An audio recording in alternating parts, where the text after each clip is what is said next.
That's interesting. And one of the things that I was going to tell you or ask you about. So when I was a kid, I wanted to be a commando. Like, I don't really remember wanting to do anything else. When I realized that there was that role that you could play in life, that's what I wanted to do. And a lot of my friends in the SEAL teams were the same way. That's what they wanted to do. And as soon as they figured out, like, oh, that exists. Oh, I can do that. And I just have to sign this piece of paper and go do this stuff. And then that's what I'll be. Where does that come from? Well, I mean, that's a very good question. I mean, I would say it's temperamental. People differ tremendously in their temperaments, and to think that there's a warrior temperament is a perfectly reasonable thing to think. I mean, there's been whole cultures, many, many cultures, who are devoted to fostering that warrior mentality, where if you weren't like that, you were the outlier. I would say that's probably true of most human cultures across most of time. We've been fortunate enough to live in relatively peaceful times, at least the vast majority of us, so the necessity for that, like right at the edges of actual warfare, is much less than it might be under other historical circumstances. But it's a deep part of many people's nature. And so the question is, what do you do with that, right? And I mean, one alternative potentially is criminal behavior. And the fact that so many people like watching movies about bad guys, is an indication of how attractive that is to people. And I think the reason for that is that, while Nietzsche observed at one point that most of what people regard as morality is just cowardice. And what he meant by that was that people don't do bad things not because they're good, but because they're afraid to do the bad things. And then when they see people do the bad things, they're actually really deeply attracted by that, because it speaks to part of them that could go beyond the rules. And that's actually a necessary part. It's a really necessary part. Like, you don't make men safe by making them weak. In fact, they're much more dangerous when they're weak, because they'll stab you in the back when they get the chance, or take advantage of you when they get the chance. You make men safe, let's say, by making them strong, and then by making sure that they're disciplined. And so, you've got people like you have got this, let's say, warrior mentality that's a deep part of their temperament, and then you have some choices about what you might do with that. You might try to discipline it and bring it under voluntary control and integrate it into your character, in which it can make you someone who's stalwart and indomitable, and who will move forward, in the face of tremendous risk. And well, that's the optimal pathway if you have that kind of temperament. I think, like, it's the men that have the most, what would you call it?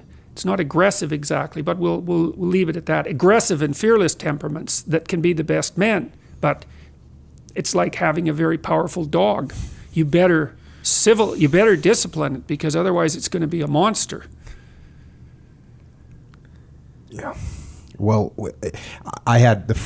I was a rebellious kid, right? And I could have easily gone down the path of crime. And as a matter of fact, many of my friends that I left when they stayed at home, they did end up as criminals and having big trouble with the law, or going down even paths of drugs and everything else that you can get into.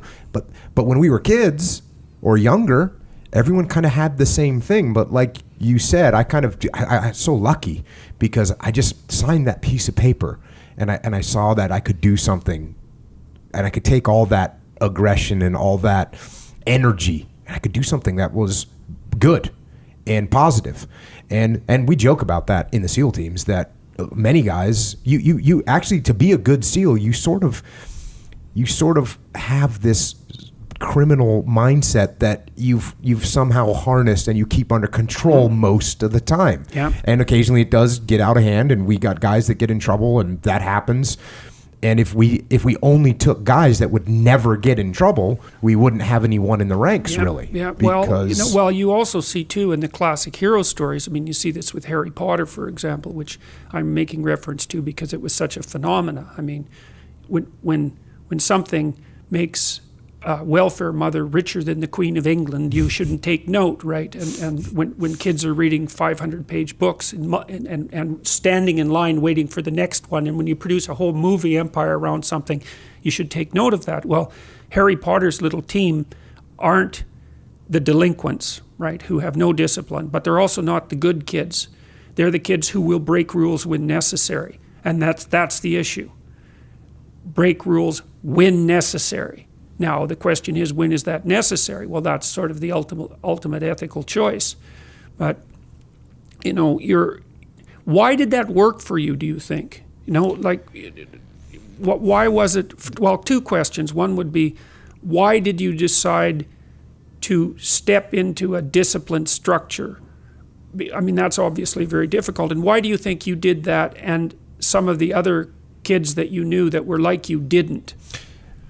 It was really one of the most rebellious things that I could do was to join the military. So I come from a small New England town. People get done with high school, they go to college, they get a job as whatever people get jobs as.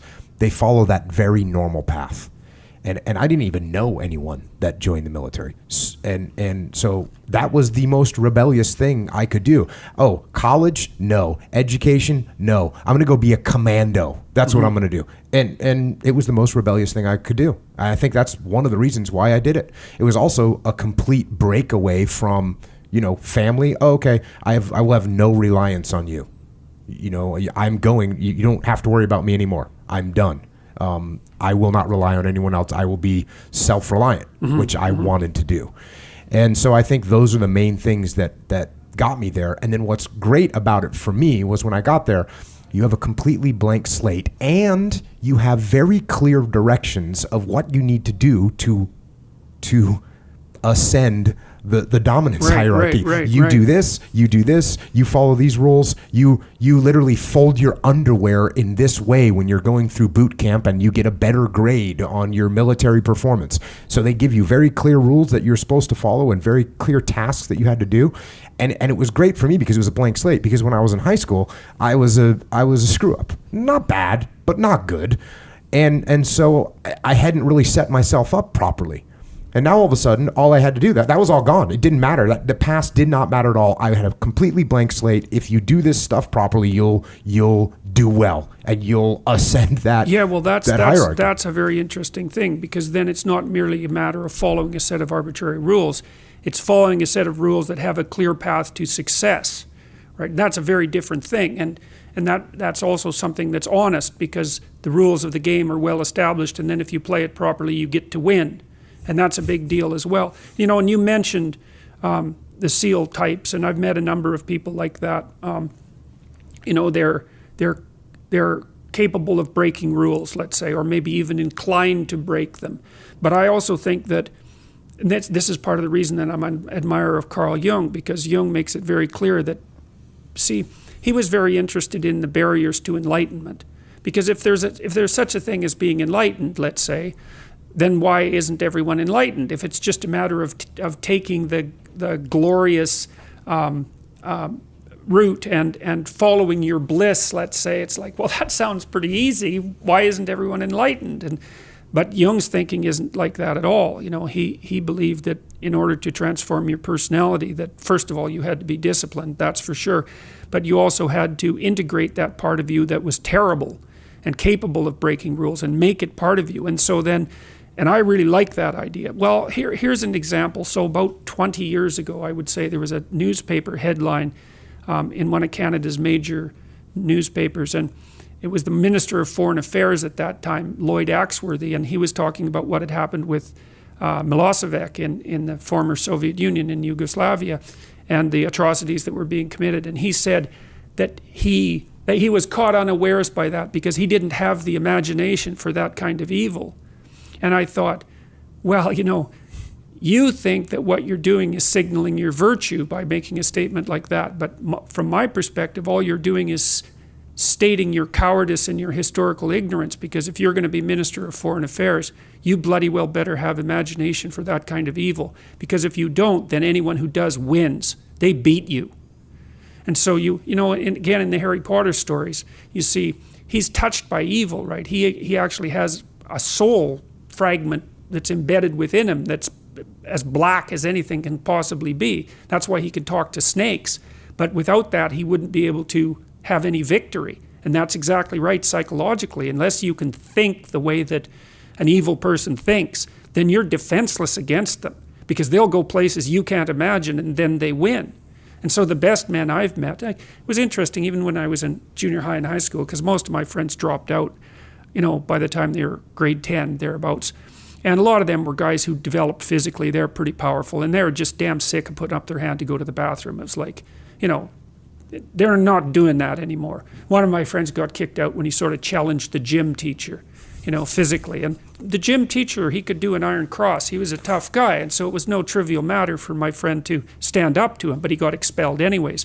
But, I noticed that it was often the kids whose character I admired that either quit or got expelled, and they were the tougher guys who were just sick and tired of following rules that didn't take into account their character, and then they'd go off and work in the oil rigs or whatever, and you could do that in Alberta at that time. And that was really hard work, so it wasn't like they were necessarily taking the easy path. But like, a harmless man is not a good man. A good man is a very, very dangerous man who has that under voluntary control.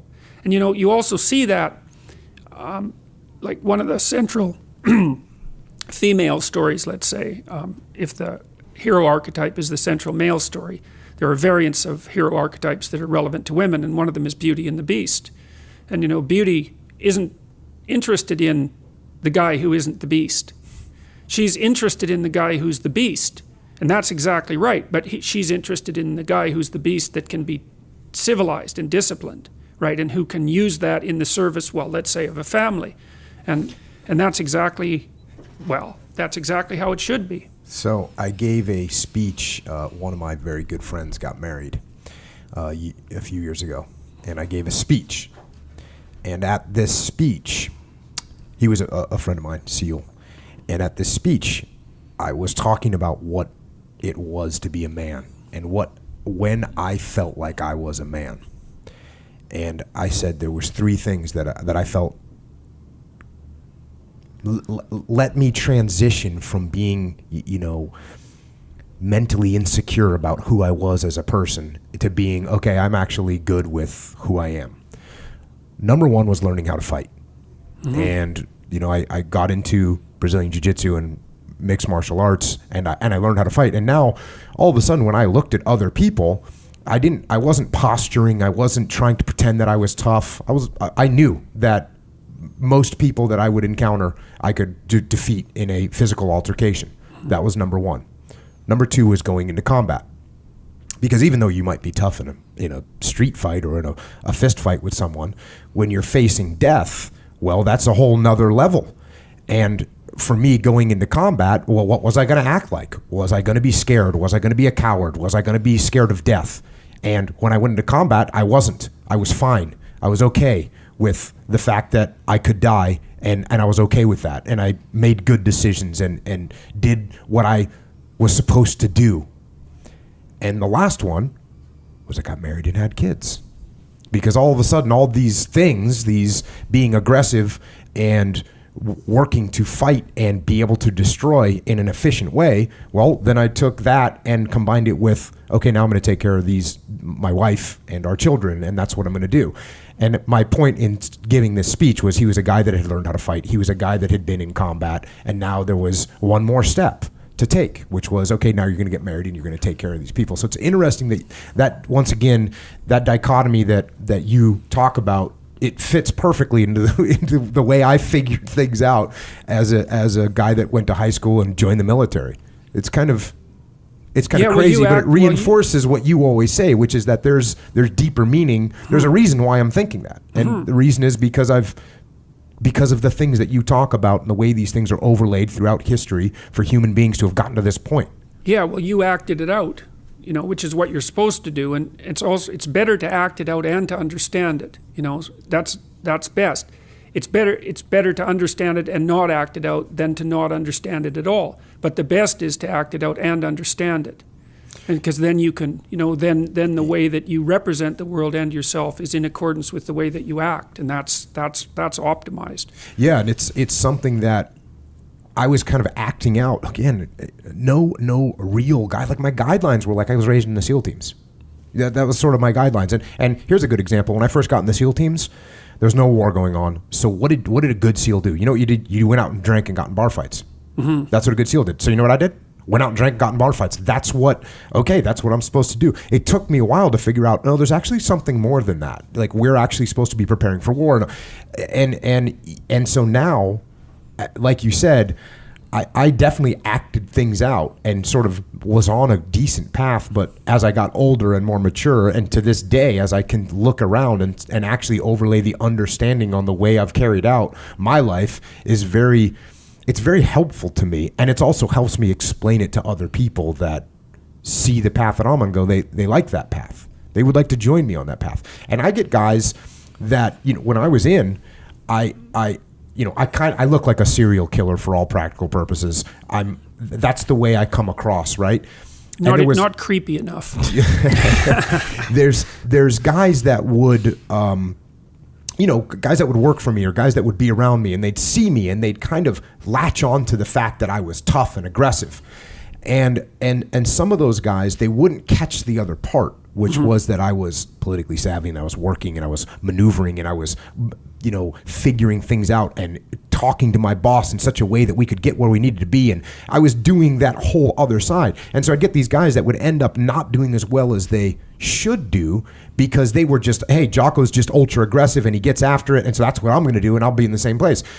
The guys that would do well are the guys that said, oh yeah, Jocko's awesome and he's aggressive and he gets after it. He's also working and he's also maneuvering and he's also massaging the egos of the people around him. So make sure that they get positioned in the right spot where they can go to war in the right way.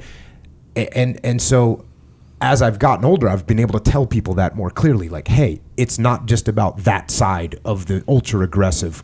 You got to be aggressive. You got to be willing to fight. You got to be willing to kill, and you got to be willing to die. At the same time, you got to be able to temper all those things in such a way that they can be controlled and disciplined. Well, I also think that that's part of what makes a world peaceful in the final analysis, because if you're around people who are dangerous but disciplined, then everyone watches their step. And that's exactly what should happen. Everybody should watch their step.